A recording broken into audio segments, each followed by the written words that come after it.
I made it stop. It's just weird. All right, so hey, what did I tell you about shaking your head at me? To do it as often as possible. That's not even close to what I said. All right, Rev, what do you think? We're doing episode 19 of The Mean Geek. Dun, dun, dun, dun, dun. Comics podcasting on the edge of civility. We've fallen off the fucking edge of civility. Well, no, we haven't been. Actually, we've been quite nice a couple of times. We haven't been very pissy, but I'm sure we'll have to rectify that. But we do have cause to be happy this week. Don't squint. Say, how's that? What's that? Either way. We have finally gained entrance into that rarefied atmosphere known as the Comics Podcast Network. That's true. Bitch. I don't know if those guys were just on vacation for 2.5 months, but we're happy, so happy to, be a part of the Big Boy Club now. I feel pretty, oh so pretty. I would thank Ian for that, but Ian never spoke to me about it, so I will thank Chris over at CollectedComics.com, podcast almost exclusively about trade paperbacks. No shit. Yes. It's quite good, actually. So, yeah. So here's our little plug for the Comics Podcast Network, since that's a condition and criteria of being part of it. Really? Yeah. Oh, I did not know that. Yeah. Well, I mean, didn't figure need to mention it because you just mentioned it. So 19. Go podcast. It's your birthday. It's your birthday. Didn't I tell you about the licensing fees on that? Possibly. Yeah, I know I did. Edit. I'm not editing less than 2 minutes in. I found a neat little thing. And oh, no you don't. I'll just bet you did. Oh. It made the shower much more exciting, didn't it? Oh, you bastard. You're a jackass. Guess who is coming back to the Alien franchise? Ridley Scott. Bing. No shit. Yep. Right here. There we go. This little tiny blurb. And it's official, man. They want to bring it out in 2011. He's going to be directing it again. But that is about all anyone is saying anything about. Well, screenwriter John Spates, who did things I haven't seen. Such as? Shadow 19 and Passengers. And something coming up, well, Darkest Hour, Children of Mars, and St. George and the Dragon. Yeah, I've never seen any of those. So I am so insanely happy that Ridley Scott is going to get his hands on this thing again. Because, man, the abortions that were 3 and 4... Now... Oh, no, they were unacceptable. 3 had points of interest. You know, the funny thing about 3, I like talking about 3 because I always get to pull out that Peter David reference when he did an article on it. What's that? And he really only needs to mention that it was the title of the essay, which is Alien 3, People Nothing. But he made mention that, and I kind of agree with him, he made mention that how were we really all that certain that Ripley wasn't dreaming all that? And can you think of a movie that would actually have turned out better if it was a dream? I gotta hand it to them. It's definitely pain in the ass watching that flick. Everybody looked the same.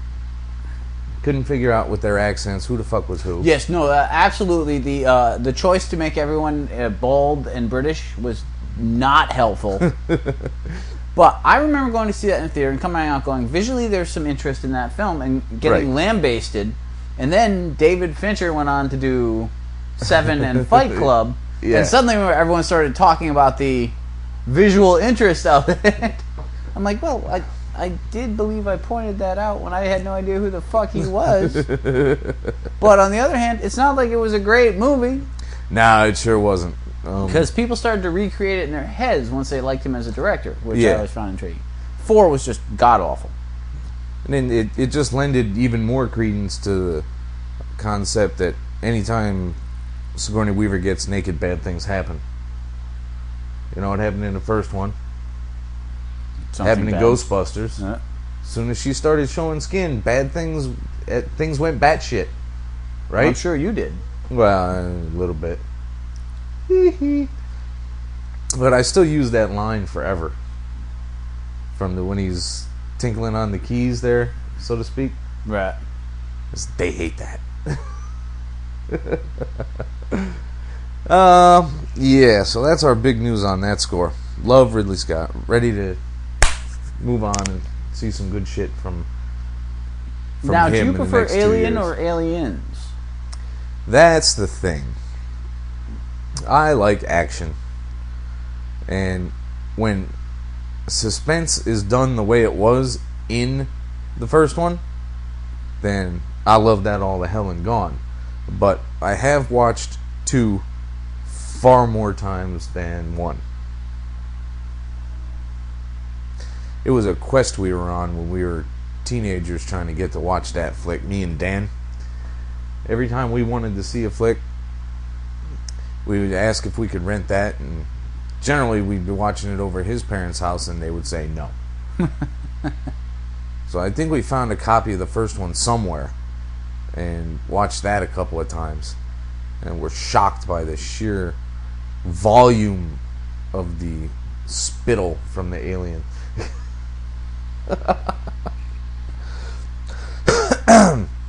But now that we've gotten that little thing out of the way, how about the little sidekick team up there in Superman Batman 62? Ah, Robin and Supergirl, Yeah. friends without benefits. They might be one day. But every time Robin gets close to somebody, they fucking end up in a fridge. Well, you know, let's be... What? Well, not every time. I thought that was Green Lantern. And it was, what's-her-face as well. Spoiler? Spoiler, yeah. Which is ironic, because if you put them in the fridge, they shouldn't spoil at all.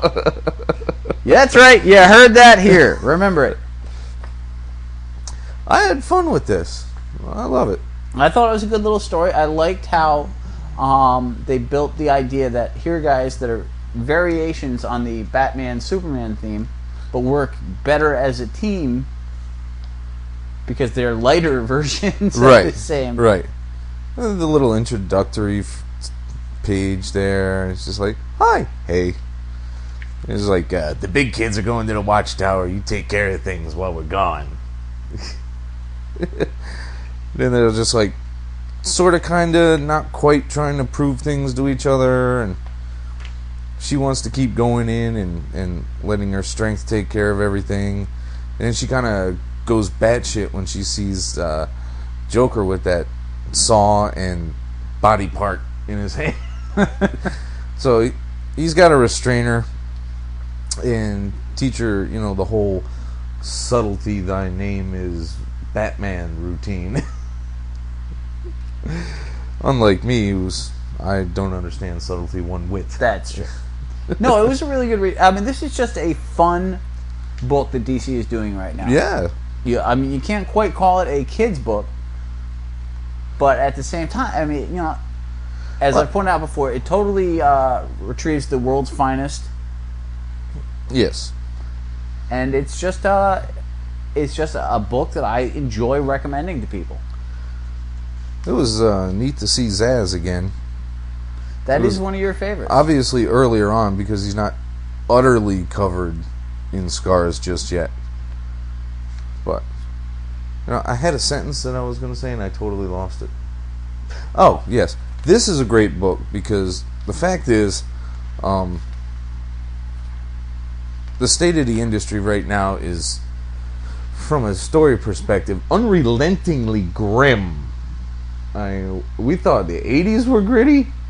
Oh, buddy, no. Everybody's all kinds of fucked up right now. There's a lot of dark, but there is a lot less people shooting each other. Well, there is that much. I mean, I don't really know 100% what the fuck that says, but there is that. So, Superman Batman 62, good shit. Now, back to Batman himself, which is, not actually Batman, but Dick Grayson in Batman 688. What even happened in this thing? Old sins cast long shadows. He goes after... It looks like an arms deal might have gone wrong. Oh, yes. And the Penguin is involved. Penguin's pissy. Gets off a couple of pithy wisecracks. Was this part of the Penguin Two-Face war? Yeah, they're going after each other war at this point. And Dick Grayson complains loud and longly in very posed panels, by the way, how much he hates the cape and he can't turn his head and blah, blah, blah. So, he remembers... Is he remembering some training? Or... Oh, no, he's training Damian again. And, he beats the shit out of Damian like usual. Was this the book where the previous issue he had the same, am I Batman, am I not Batman, then went off to fight Scarecrow at the end? Yes. And yet there's no fight with Scarecrow at the beginning of this. No. That's just kind of annoying. Well, it's just a given that he finished it up, Actually, they might be playing with non-linear storytelling because the page opens up with 3 weeks from now. So, who knows what the fuck that means. I just want Bruce back. Let's call it even, huh? See, here's my thing. I'm not the huge Batman fan you are, because no one is the huge Batman fan that you are. But I'm not interested in Dick Grayson. If you brought a big pile of Nightwing comics, I'd look at you like you were a retard. And you should, because I would have to be at this point in the whole game, because I had never bought more than 3 Nightwing books at a time. So a sudden interest would indicate probably a blunt trauma to the head. That can happen. By the way, kids, when I use the term retard, I don't mean a retarded person. Or, if you prefer, the more politically correct term, mentally challenged. I mean a jackass, like my partner, the Tech Jedi. Over. Oh, hey. I ain't retarded, man. Exactly. You're just a retard. Oh. See the difference. Now, in terms of this, I don't care about Dick Grayson. I've never cared about Dick Grayson. I don't even like Robin. I run around in tiny green shorts. It's not my idea of an interesting character. Well, they haven't done the whole short pants thing in decades. And yet, burnt forever. But Two-Face knows. Harvey knows. It's not him. It's not Bruce. Let's be honest. Shouldn't pretty much everybody know? Alright. Here you've got Commissioner Jim Gordon, who's been talking to the dude for longer periods of time than everyone on Earth, going, you seem different. And yet the crazy guy with half a face who has to flip a coin to figure out if he has to crap or not is like, that is not Batman. Yeah, no. Winnick knows what he's doing writing a story, but I think he's being constrained right now with the whole results of Final Crisis killing off Batman. It's readable, but it's not Batman. It ain't my Batman. Well, that's the other thing, of course, is when it can only go so far because we know that Batman is coming back. But there is the huge bonus of Mark Bagley art. You are a big Mark Bagley fan. He did that huge, wondrous run on Spider-Man, and I enjoyed immensely. So that's not hurting anything right there. And there's a cat on me again. Edit at 15 minutes.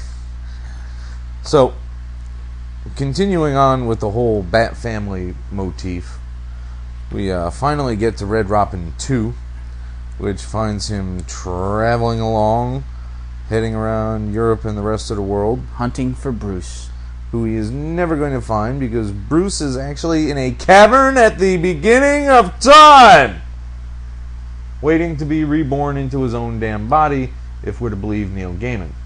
Or brought back from the dead, if we're to believe Blackest Night. Yes. which is going to be damn curious. So, you get some arms dealers, I guess, again, in Paris, because, you know, everybody buys their arms in the City of Light. Hey, you know, if you can't find it in Paris, you can probably find it in the Middle East. Admittedly, well, you know, I don't know. Paris is just an easy European city. You know, I'm in Paris. Were you as thoroughly unimpressed by the villains as I was? What, Ra's al Ghul's hitman and... No, this little trio of doofuses that, you know, the bald chick and the sniper who can't hit a damn thing. Yeah, they don't seem very League of Assassins-y.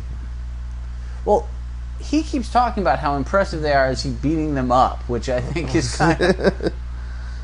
But, you know, they didn't even touch him at all. Yes, but that's my point. Like, if I walk in the room and you're punching a guy like, oh my god, I just knocked out this guy here who's a master at savate, the French kickboxing art, and that guy on the ground over there who I just repeatedly kicked in the chin is actually a mercenary from Guam known as El Tigre. I'm like, well, I know for a fact that the Tech Jedi can't fight a lick, so I'm thinking these are probably not masters of shit all. These are two hobos he paid $4 to fake a meeting to try and be impressive to a girl somewhere. Hobos. Wow. So then Stephanie comes up, who is, I guess, the resurrected spoiler, right? Unspoiled, thanks to the time in the fridge. Uh-huh. I love that And he just can't deal with the fact that he's got to be on this lone quest, and she wants to help him, and everybody's worried about him, but he thinks Dick just sent him to have her watch over him, blah, blah, blah. Dick's got his own problems with Damien, which is a horrible sounding sentence. But, you know, it better develop soon. I mean, he started communicating directly with Ra's al Ghul, or Ra's al Ghul. Nobody wants to cop to which way it's fucking Again, with pronounced. your pronunciation good. It kills me, because I'll say something and you'll be like, no, I'm going to argue that point. Ultra humanity, anyone? It's always time for revisiting. But no, end of arc, Red Robin's gone. I didn't pick up his book when he was Robin all by himself. I don't see him as compelling right now. There are a considerable number of Batman books out there right now. Yeah, it's frightening and irritating. So, now that we've gotten past Ursinius, has Buck Rogers developed any further for you? Oh, dear Christ, no. I can see how there are points you wouldn't like, but it's just a future space story. Yeah, but I didn't like Buck Rogers, the television show. The Buck Rogers television show, you could see the damn strings on spaceships. Of course you wouldn't like it. Hey, people like Doctor Who. You don't see strings in Doctor Who. You see zippers. There's only so much you can do with zippers. But no, Buck Rogers, this is a comic that doesn't need to exist. It's like, hey, here's a franchise that nobody's touched in a while. Let's vaguely revamp it and get going with, you know, it's like you have successes with Zorro or Lone Lone Ranger, and then you start bringing out a bunch of other crap that's or Battlestar Galactica on television. Yeah, no, that worked. True, but what I'm saying is just because you have a couple of successes doesn't mean that every character that slowly withered away and died needs to suddenly show up again. Am I dying to see another Doc Savage Man of Bronze? No, not particularly. No, I don't need that either. There's enough Doc Savage material, and there's enough of it that's good. You should be happy for a while. Yeah. What is that cat doing? She's eating the catalog. Right. So, I'm going to do this one just to irritate you. You think maybe you could take it away from him? I can't reach.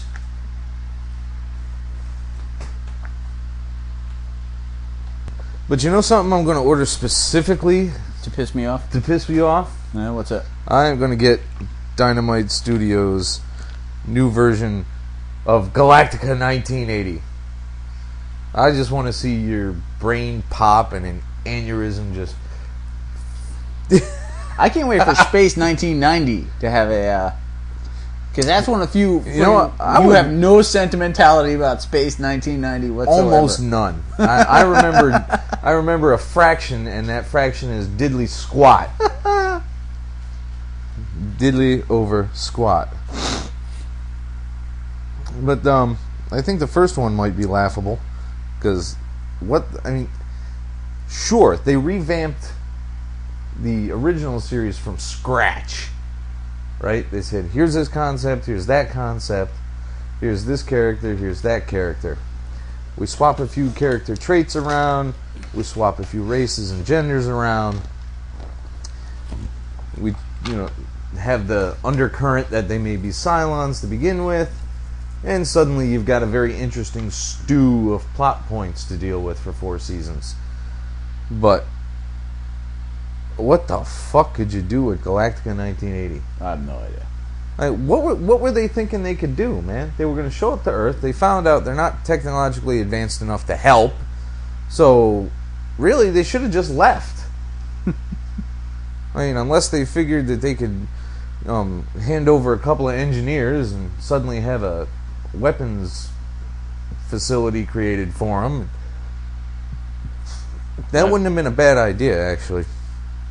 That's not a bad kind. Yeah, hand over some engineers, man. Let the U.S. and the European Union, or Japan even, build some brand new Vipers. They got guys that designed them and created them on the Galactica. But no, that would be unfairly advancing Earth's current civilization. I'm Gene Roddenberry. My influence is everywhere. Oh, dear God. So, I'm going through the rest of Buck Rogers here, and I got a very Quake 2 vibe out of it. Now, you never played that, but when you're in the Strog stronghold, say that 5 times fast. No. You find a conveyor factory type situation, complete with stripped human bodies being ground up and mashed and all that kind of shit, just like you see in Buck Rogers here. Lovely. But I don't mind seeing Wilma. Never mind. You low crawling through a vent. But I dig a bit of retro here and there. I got no problem with it. I'm going to keep going until it starts irritating me as much as it irritates you. Rapture. So then we finally finish up this American Sun arc in Amazing, just in time to hit 600 and 601 that came out this past week, or maybe it was last week. Doesn't matter. We're not doing it today. All right. I really enjoyed American Sun. Except for Goblinita? Well, Goblinita was horrific. Accent whore. But I liked the use of characters, and I really enjoyed the fact that they made Spider-Man... Here's the thing. Here you have your classic comic book moment where someone with Harry and his father, goblin to goblin, or in this case, patriot to patriot, where you're looking at a situation where someone has wronged you again and again and again, and you're about to pop their head off like a zit and squeeze till they explode, like a monkey in a space vacuum. Yeah. And then your friend stops you and goes, "It's not worth it." How can it not be worth it? But here's the thing. In this one, you have Spider-Man, who Harry's equally conflicted about on a level with his own father, between friendship and love and hatred. Yeah. being the voice of reason, while at the same time, it could just as easily go either way. It's a different dynamic and a very classic moment. Like, if you were about to kill somebody, and the dude that you hate most in the world, outside of the guy you're about to kill, is the one telling you not to do it, that's not generally going to be convincing. No, it ain't. But here, there's so much emotion tied up in this storyline and these characters in general that it makes for a much better story. American Son was a great 5-issue arc. And then you even have the moment where Goblinita is like, holy crap, I signed on with the world's craziest supervillain and let him impregnate me through weird goblin sex. My plan is not brilliant. I made some dumb Goblinita decisions.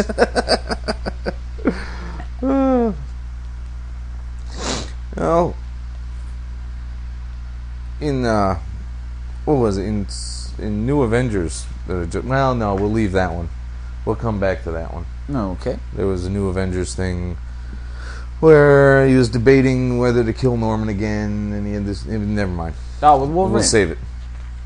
No, it was new. It was yet another debate.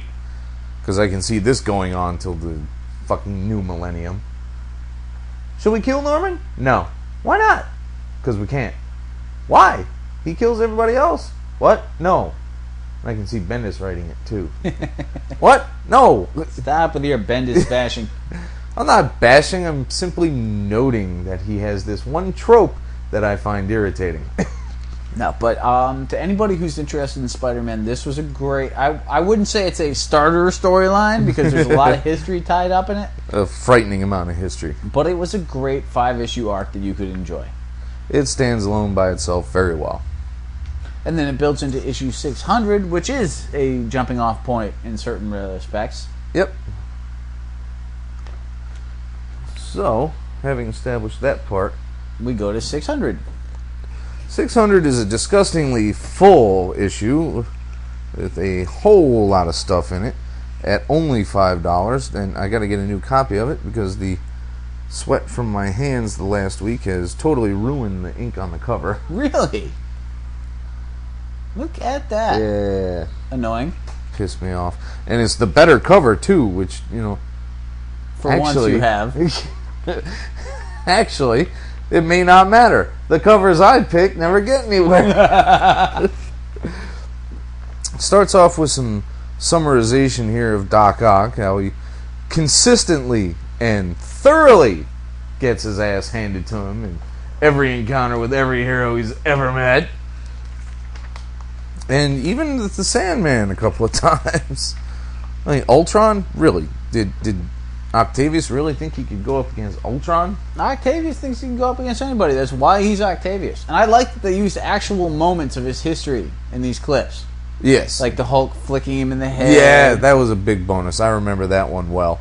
But I'm eternally annoyed that when you have something going... Like here they've just done American Son, which I totally enjoyed. I'm excited about Spider-Man. It's like, hey, let us see if we can kill off Octavius. Really? Because every time you take out a major villain... You need to take out another one to follow it up. No.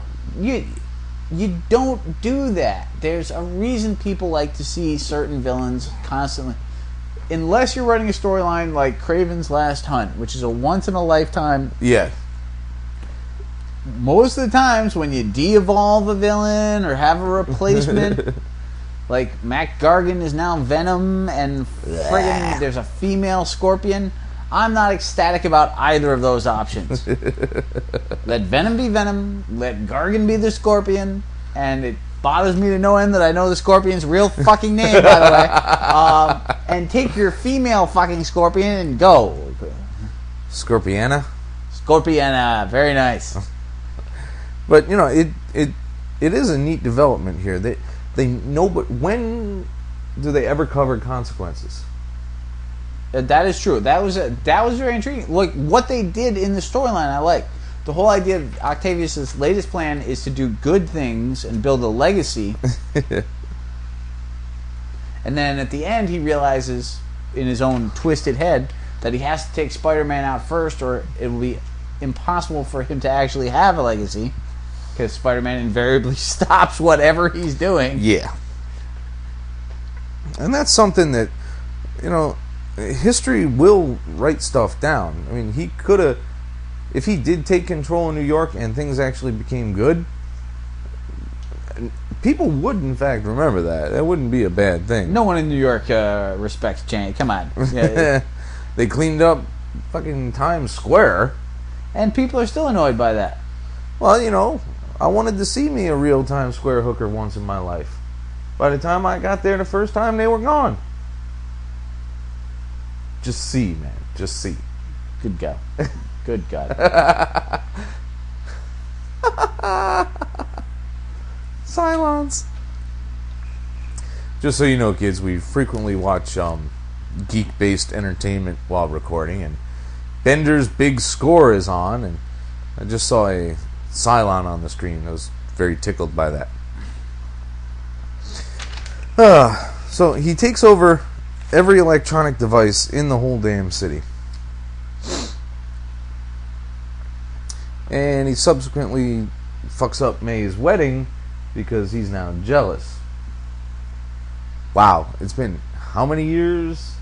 Well, was that him or was that J. Jonah Jameson? Like, there's some...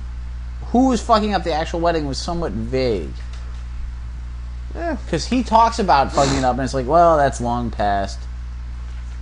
Well, let's flip through a little while. Yeah, no, he's got his... I mean, it shows his little Octopodio devices, his Octobots, which, by the way, sorry, fellas, but I don't find that an incredibly creative fucking name for his little bots, even though it is practical and descriptive. I don't know, that works for me. My only problem with it is it totally reminded me of the Modular Man from Tom Strong. Yeah. But no, we see his little Octobots digging into everything. Right. Into the lampposts, into the cars, into people's computers, into their phones. So, I mean, you think behind the scenes somewhere he was poked by Jameson to do that? No, you see, here, let me see this real quick. Yeah. Go ahead. Because what now? Alright, so you have him talking about spoiling the wedding and then saying it's a waste of the limited time he has. And then you have Jay confronting J. Jonah Jameson. By Jay, I mean J. Jonah Jameson Sr., or however the hell you want to do this. About his son interfering with the wedding. So they don't... Alright, so it may be some bizarre combination of the two. But, yeah, so... Big fight, tracks him down, helps a couple of people. Including yet another 37 possible love interests for Peter Parker in the reporter and the medical examiner. How very NYPD CSI of him. But I did like the whole Avengers showing up thing. Because he knows I'll pop a claw on his ass. Which claw? Gotcha. Text me when you're done. Very Spidey. Very Wolverine. So, they get rid of... They who are these people? Carly and Nora. I have no idea who the hell they are. I guess one of them and the medical examiner. Yeah. But I don't remember where they came from. The reporter obviously is from Frontline. But...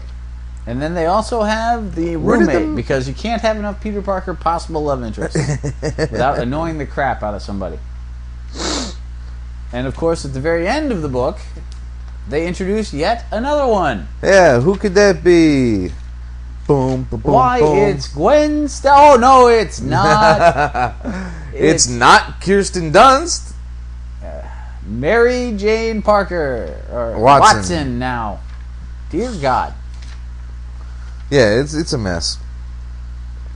But, wait till you get to 601. Things are a bloody mess. Of course they are. It's Peter Parker. He can't not be a martyr. Ta-da. Parker the Martyr. Parker Martyr. You're horrible. You're the one who likes rhymes and puns and shit. Yes, but mine are actually funny and decent. That isn't always necessarily so. All right, but no, in this case, I'm really enjoying where they're going with Spider-Man. They're trying to work out of the basic storylines that have dug them into so many damn holes, like Better Tomorrow and Clone This and deals with Demon That and Dead Parkers but there's so much history in this book that it's so easy to go, wait, when the fuck did that happen? And they covered a lot of the history in the second feature there, which was actually by Stan Lee. Oh, with the psychologist. Yeah. Not a huge fan of that. I laughed. You know what that reminded me of? And it should, really, because this was a Pinnacle issue. They made a big deal out of it, which they should. Yeah. But it reminded me of the annuals back in the day when they do their little history, top 10 villains. Yeah. History of Wonder Man. And then I couldn't believe Colleen Duran did art like this in the third feature. I was like, wow, can you get any more lines and wrinkles? And you think that was her, or you think that was the inker going batshit?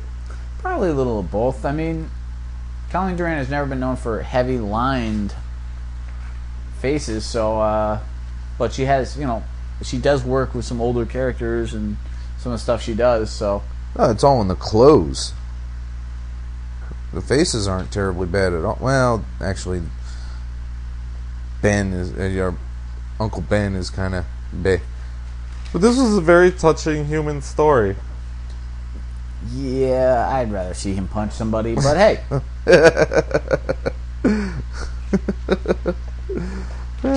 Each their own. I mean, that's it. That's one of the appeal of Spider-Man is the different levels of storytelling. Yeah, and then there's the standard, the kid wants to be Spider-Man routine. That I really enjoyed. The slowly figuring out that Spider-Man's life blows like no other. But Aunt May having a heart-to-heart with somebody who's been dead 15 years. I'm sure someone calls it touching, but I really don't care about those kind of stories. Honestly, taking out the major storyline, didn't feel there was that much in the magazine I was dying to read. No. But the whole Doc Ock thing was very well done. I just don't like the fact that they're, trying to kill off yet another. Because I remember when female Doc Ock was out there, and I wasn't loving it. The spider buggy was fun, though. That was hysterical. That was absolute genius. I remember that toy from when I was a kid and thinking to myself, I want that. And then one day going, oh, hell no. 2 words, Parker. Egomaniac. What do you need a Spidey signal for? To call himself? No, that was brilliant. Absolutely brilliant. And this Violent Visions thing, what the hell was this now? I was confused about who was doing what here. So, who's this blonde chick? Which one? In the last feature. Yeah, let me see it.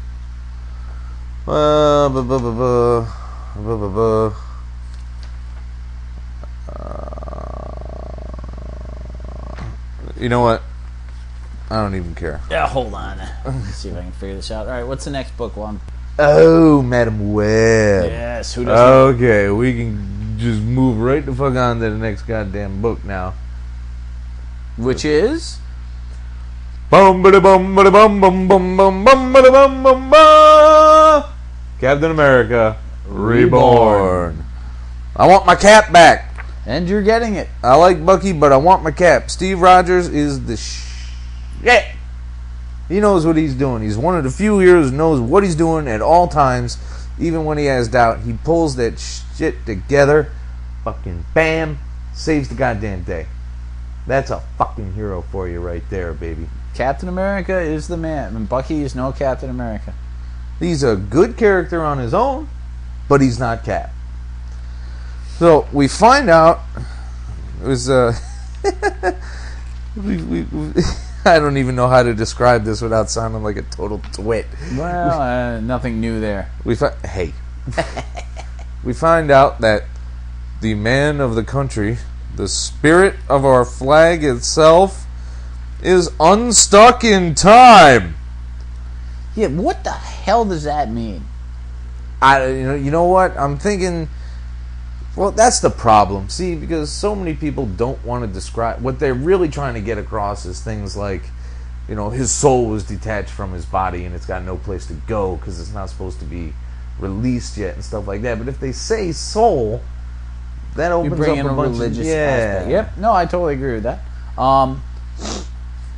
But that's what I think it means. I mean, you boil it down. What else could it really mean?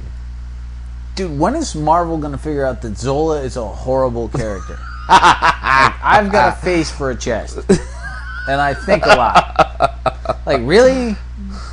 Like, when are we going to get the Zola versus MODOK? We can just sit there like, I'm rooting for the roof to cave in and kill both you freaky fucks. MODOK's got his own one-shot coming out. Really? I can't wait to get that thing. I read it in previews. I was like, this looks fucking hilarious. Even if it's not even supposed to be a comedy book, this has got to be funny as shit. Do you remember in one of the various multi-story books they did, there was a MODOK one-shot where he went to a superhero restaurant and was attacking trash cans that looked like Iron Man? And no! Oh, dear God. Oh, man, I would have loved to read that. Yeah, because everyone loves MODOK. Hey, come on. That'd be the single worst sitcom of all time. Everyone loves MODOK? He's a giant head with tiny arms that's in love with his beautiful neighbor next door. He's got a wacky roommate. Yeah. Well, after 7 seasons, you could cancel it, spin off, and, Everybody Hates Modam. There you go. No, what was MODOK.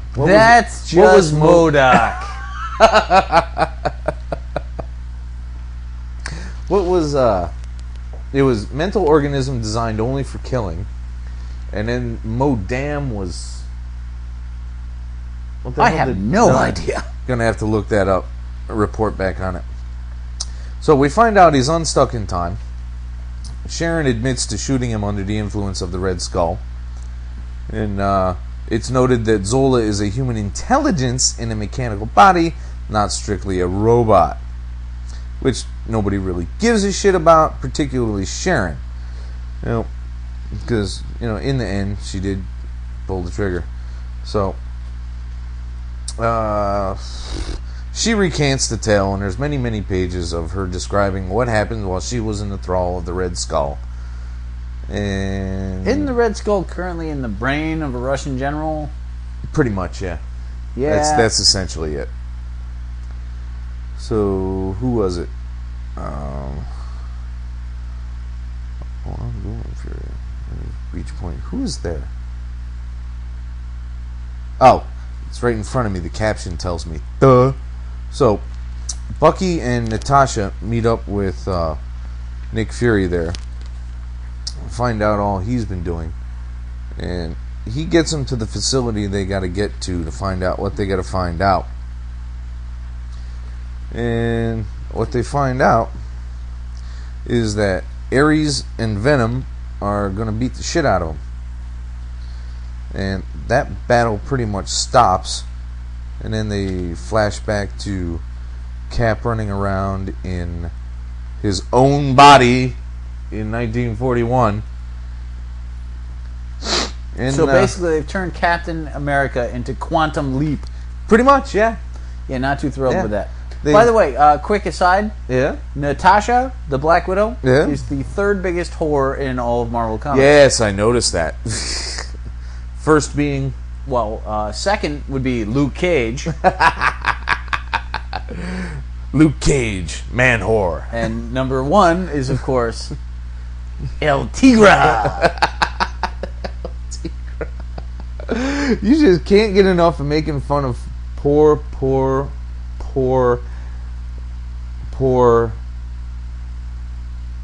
Greer Nelson. That's her name. I was desperately trying to draw that out so I could get her real Half name in cat, there. half hero, all whore. Well, I mean, just banging Hank Pym. I mean, what's the... That is hardly the... that girl... come on. And I'd like to point out, boys and girls, that I am ignoring the basic pussy puns that are prevalent here. Alright, we're going to take a quick break after the next two. And we've moved on to Captain America 601. It's a very special issue. Wow, it's like Blossom with guns. Yeah, I was nervous when I saw that on the rack. I'm like, no, you can't give me an anti-drug episode where the best friend goes running around the room. I'm so excited! And then collapses in a heap because she had too much caffeine. Bucky, people with disabilities are the same as us, only different. Same but different? No. Different but different. There you go. And in the end, it's just a very special issue for Captain America means World War II action. But they had a nice conversation between Fury and Bucky. You almost got the idea. But then, you know, it devolves into Cap killing vampires. You know, and didn't he have... Does this really... I had a rough time with this one. See, I can't Baron Blood was always a major Cap villain. Right. But Cap, remember, he was so regretful for so long about actually killing Baron Blood. And then in this one, he's killing vampires left and right and doesn't give a damn. Well, because these are American vampires, and he's saving them. Oh, yeah, okay. I don't understand. Okay, because German vampires need to live far more than... Let's bring World War II and vampires together. That's not what I sit at home and think. You want to read a vampire book? Read the old school Gene Colan Tomb of Dracula. That's where I live. Well, which is a funny correlation because this is Gene Colan. And God bless Gene Colan. Yeah, he did a great job of it. I totally knew, you know, if I didn't see the cover, this little leaping vampire here would have told me fucking Gene Colan. That guy's like 90,000 years old, and he can still put out a book like this. That is fucking phenomenally cool. Well, here's the thing, and at the end of the day, there are guys that draw comic books, and there are artists. And Gene Colan is an artist. Yes, I can see that. I can totally agree with that. And because I was listening to an interview with Ethan Van Sciver a few days ago. And not to take anything away from his excellent work. Well, he is a great artist. But he noted that he really doesn't want to do an ongoing book because he knows he can't get it put out. In time. Remotely in time is what I think came out of his mouth. There are a lot of guys that do that. Well, but Gene Colan did beautiful books on a monthly basis for a long time. And he's still drawing a great book, and you know, the man's older than dirt. And dirt is old. So, yeah, Bucky finishes recalling the tale, and they find out that the whole thing was instigated by this horrifyingly nasty child vampire speaking French. And, you know, what better reason could you have for shooting a kid than being a vampire and speaking French? Yeah, French kid vampires are my biggest fear, actually. And, you know, they finished the conversation, and that's the whole issue. Woo! Party on. No, that was not a very special issue. I'm sorry. No, that was really a retro filler goddamn issue. Yeah, pretty much. Wasn't horrible. And I thought it was supposed to be on hiatus while Reborn is going on. Well, that was why it was a special issue.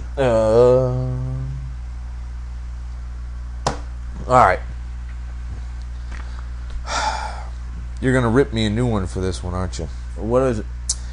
Project SuperPowers Chapter 2. Fuck you. Black Terror versus President Power, the Future Man. This is retroness at its worst. I'm sorry. I don't give a rat's ass about these characters. I don't enjoy this story. We're heroes. Come back. And fighting the super-powered presidency while our own child sidekicks are gearing up to fight against us, which is the worst event I can think of. And the biggest gay man in all of fucking comics right there, man. Oh, the Ronald Reagan looking Captain Future? Yes, that's the one. This book pains me. I was thoroughly unimpressed with the art. Now, I own a copy of Zero because our ever popular Cabo, long may his comic book shop stay open, sent it to me. And what shop is that? That'd be Kurt's Comics. Remember, in Connecticut, it's Kurt's. So he gave you one, signed it and everything, sent it on with love. And I read it, and as Zero issues go, it was marginal. Then this came out, and we went right back to not giving a rat's ass. And it's a big, thick book, too. So it was just like, read, show me some action, read. And the kids, I didn't care about the kids. There's too many sidekicks. You know what this book reminds me of? Is you remember when Image, and this is 10, 15 years ago, yeah, did their little retro line the 1963? with like Horace, exactly. Yeah, and you're like, these are just variations. Now, obviously, these characters actually existed back in the day, and they're bringing them back. right. But you also have Marvel or DC doing. Who's doing that with the Hangman and those? That is the Red Circle line. They're doing a bunch of one shots and seeing what sticks. So the Hanged Man was Straczynski. Right. But people are constantly going back to well with some of these older characters, and occasionally you have a hit. But a lot of them are gone for a reason. Yeah, they're definitely doing a scattershot method on this stuff. Because you're not gaining any real information about most of the characters in this book. I know Masquerade has her own book. Right. Which you've been buying, which I don't understand. But for the most part, most of these characters are not developed, not particularly interesting, and were better used by their slightly different variations that Alan Moore did and Tom Strong. Yes. That's a book I want to be going on right now, man. I miss my Tom Strong. That was retro without kitsch, without apologies either, and still so much fun. But I don't know, man. The Sister Scarlet may be for me. 3 chicks with guns running around in red and boots. All set with that. All set with Mr. Face. You know I love boots. Yeah. I think you need to change a letter in that. Well, all right. So where do we go from there? We are going to wander around for a little bit, and then we're going to jump right the fuck into all things Blackest Night. So kids, come back, please. Alright, we're back. We're going to top this off with our current absolute favorite, the huge Green Lantern event of The Blackest Night. Starting off with the prologue, which is Green Lantern 43, which actually takes place before Blackest Night 0, which was released in May for Free Comic Book Day. Madness. Yeah, had to dig that one out and say, oh yeah. So it turns out that Scar is under the thrall of whoever is controlling the Black Lanterns, or creates them, or influences them, however you want to say it. Or maybe Scar's just a douchebag. Yeah, it could be. And we find out that William Hand is an incredibly creepy bastard. See, now, I like this. I mean, I love the whole Blackest Night storyline. This, to me, is event writing at its absolute best. You can follow it. It's maintained at only a certain level of books. But at the same time, here you're taking a character, the Black Hand, who's an extremely minor Green Lantern villain, who I best remember as getting beaten up by Guy Gardner back in Justice League.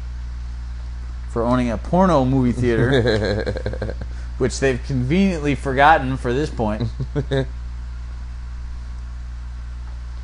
So it follows his. This is essentially his origin story.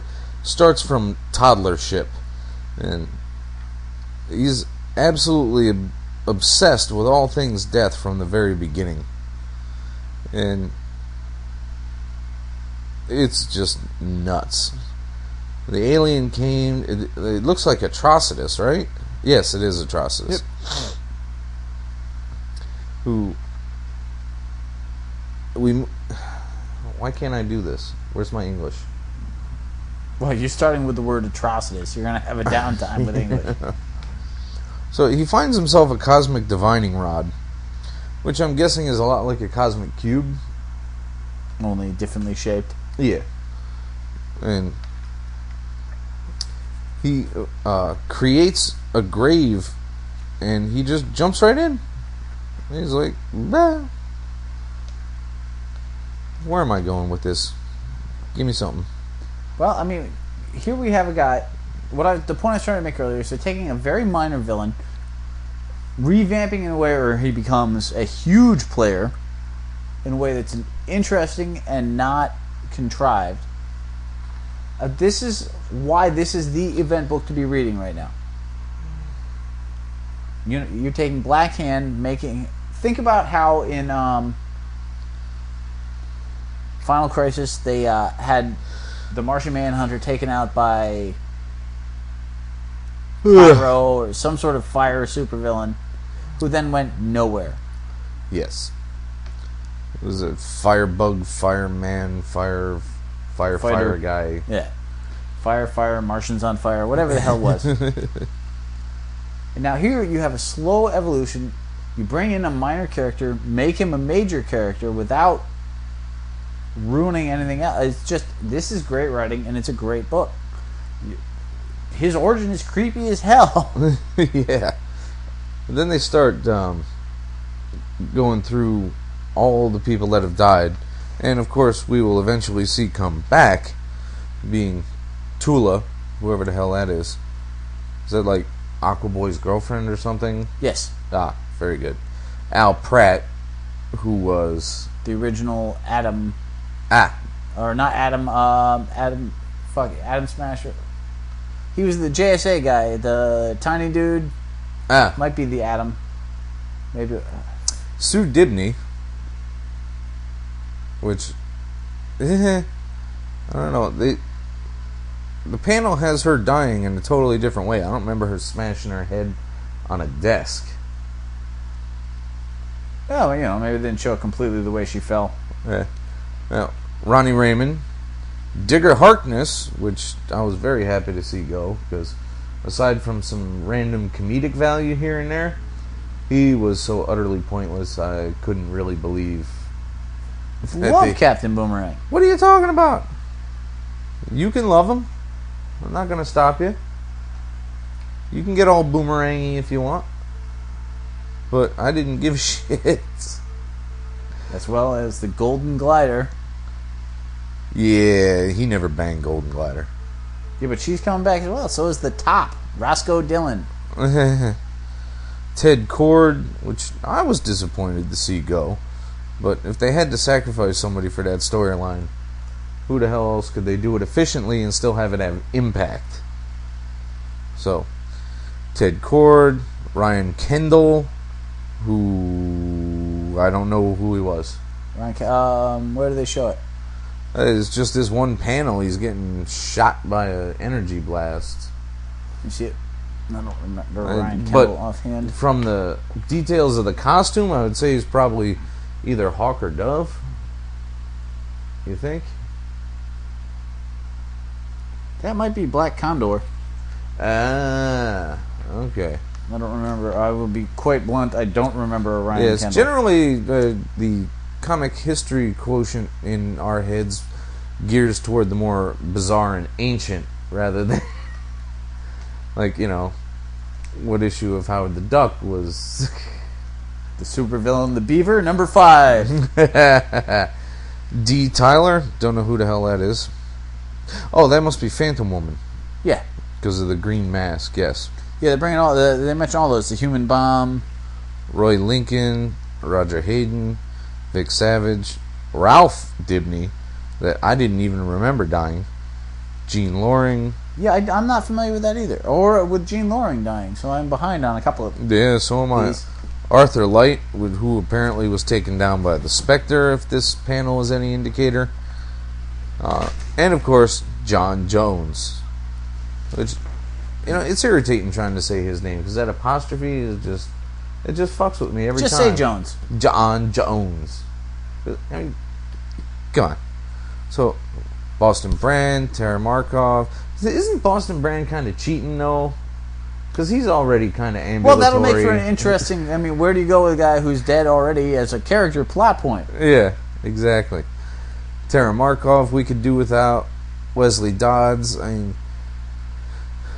Jenny Lynn Hayden, whoever the hell that is. Arthur Curry. Isn't Jenny Lynn Hayden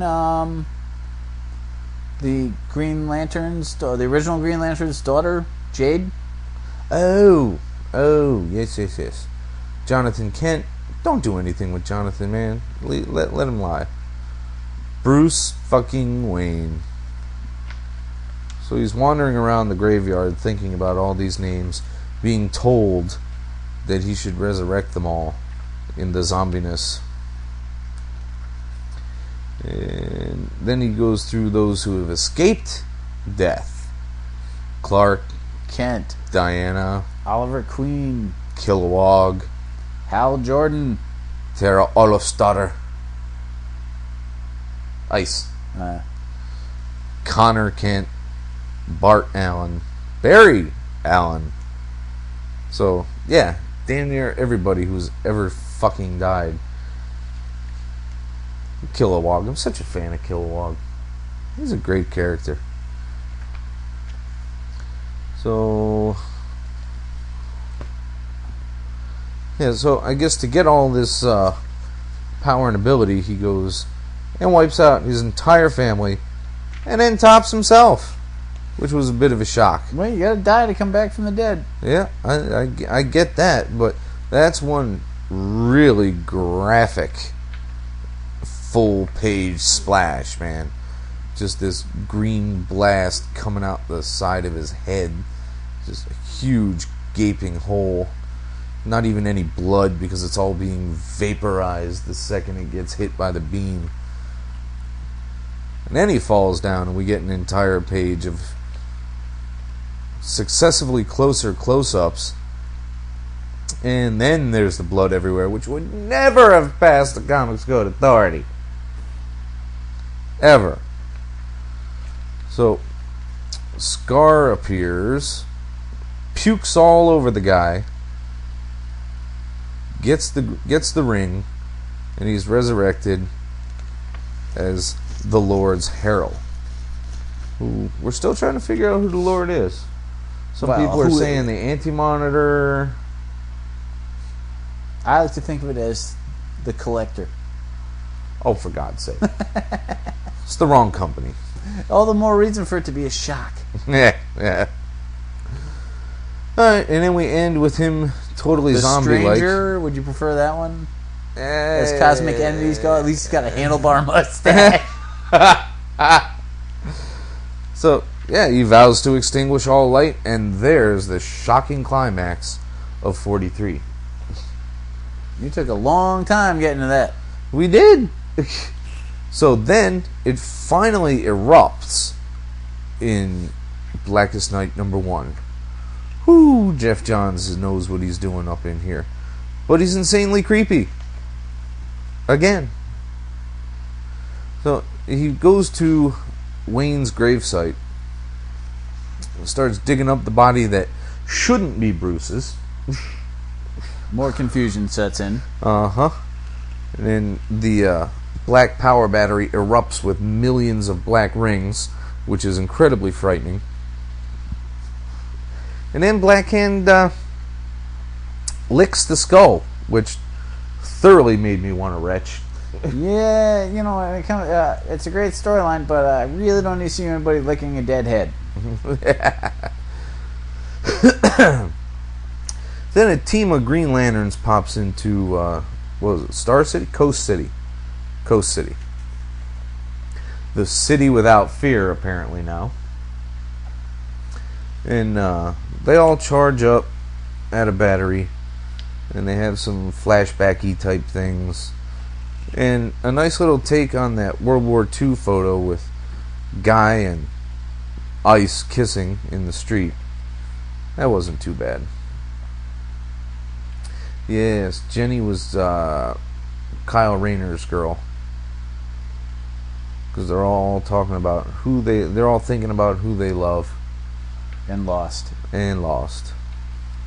And they're over at Jonathan Kent's grave. And they're talking with Mom and Connor and Clark. And it's a very talky conversation. Are you just going to start reading this soon, or where are you going with this? I'm trying to make sure everybody knows what's happening.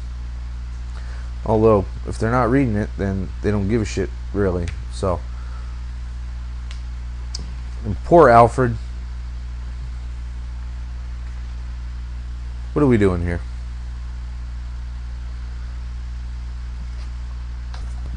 Skip to the interesting stuff. Everybody rises. They're all in Black Lantern uniforms. They're all coming after everybody. And John Jones finally appears. Zombie Jones. How fucked up was Barry right then? Yeah, just a tad. Barry wasn't even done digesting the little display of dead people and from the Green Ring. That was a great splash page. That was an excellent one.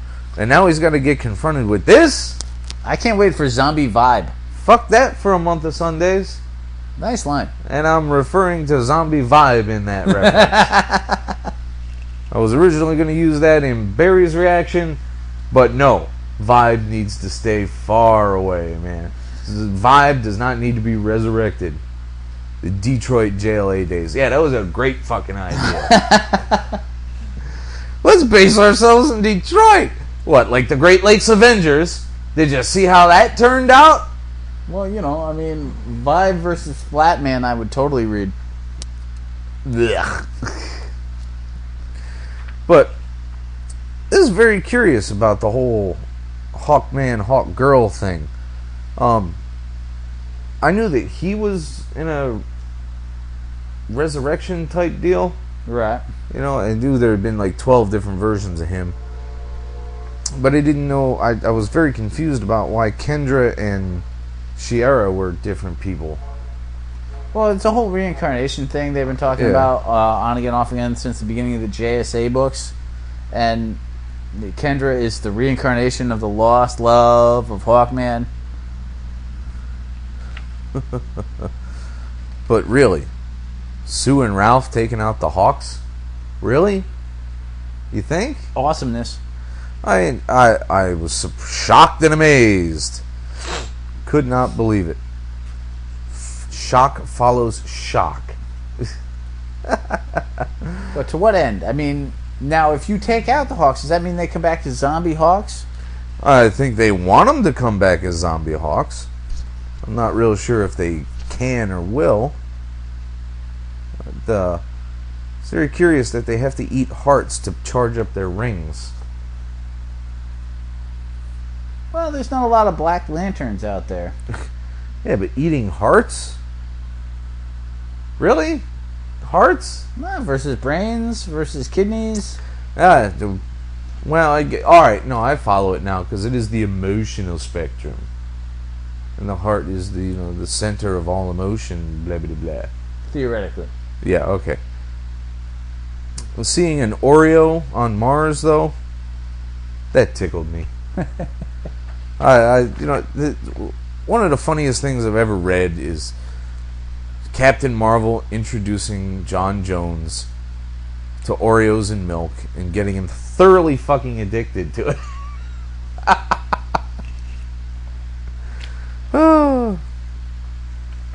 So they're standing over Bruce's grave, And I don't remember anybody being told that they knew where Bruce was buried, so to speak.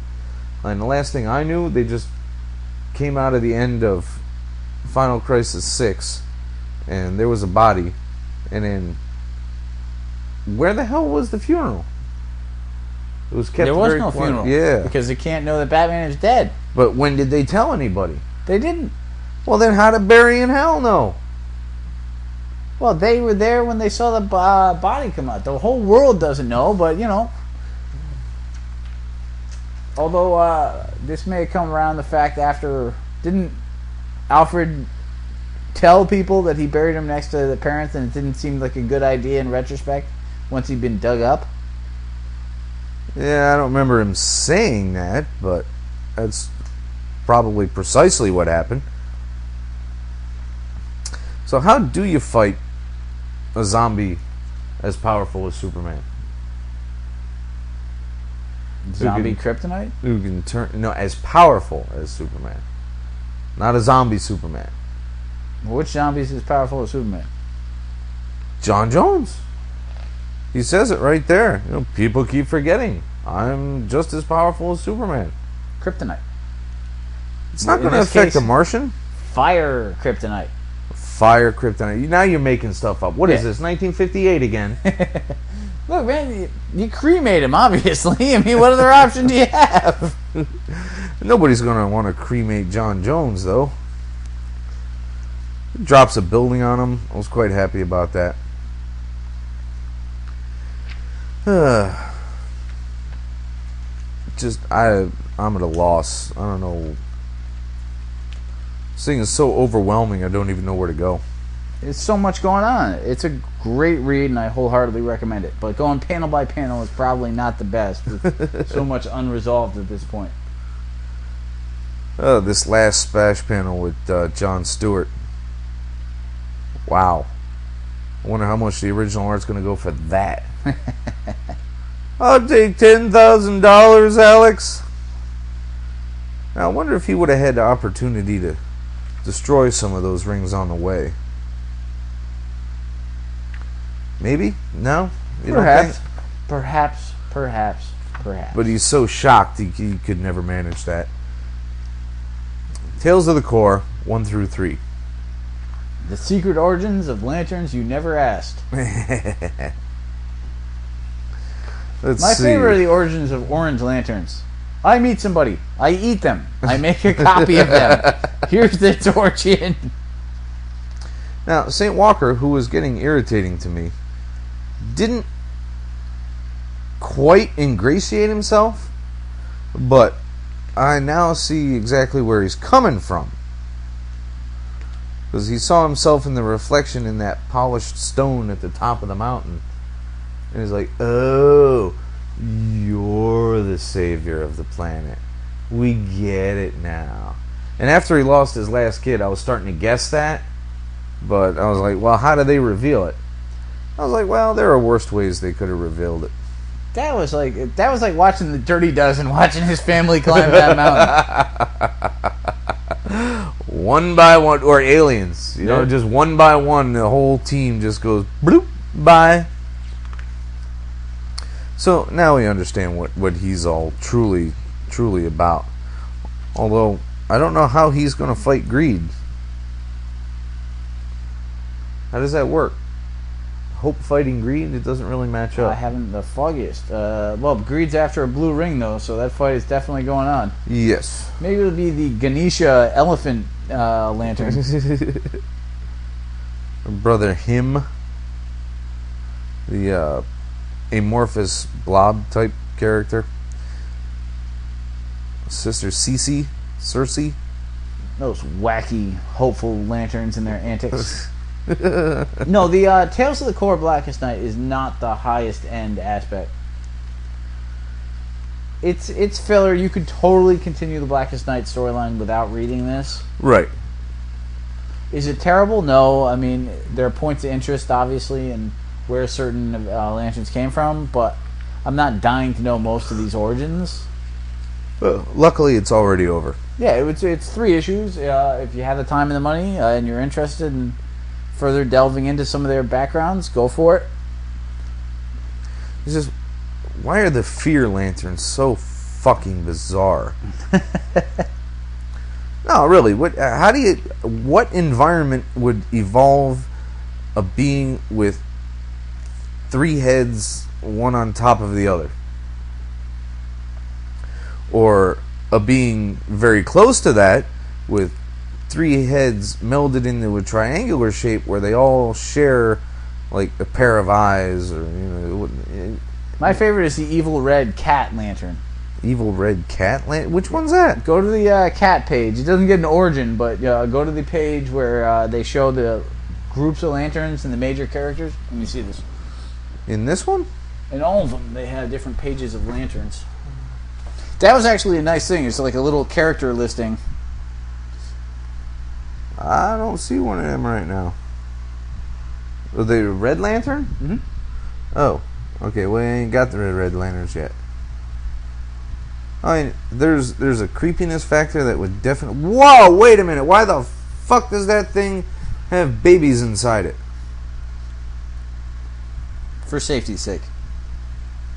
That's frighteningly disgusting. Wow. Fear reigns, huh? Well, of course. What do you think about these indigos, man? Ah, the lost tribe. Yes. Don't understand a goddamn thing about those things. Well, I am curious, though. I guess compassion really isn't a matter of, oh, I feel sorry for you.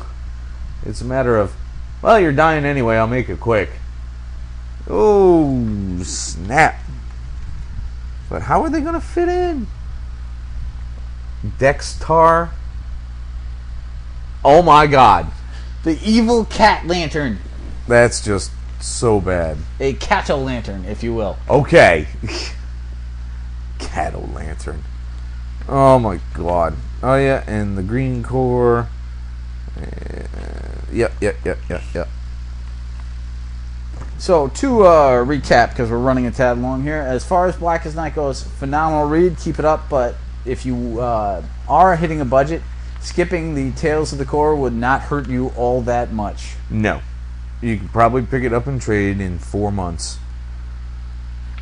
If they even bother to include these backgrounds in the actual trades for this. Oh, I'm sure they're going to get their own, man. A $25 hardback next month. I can believe that very easily.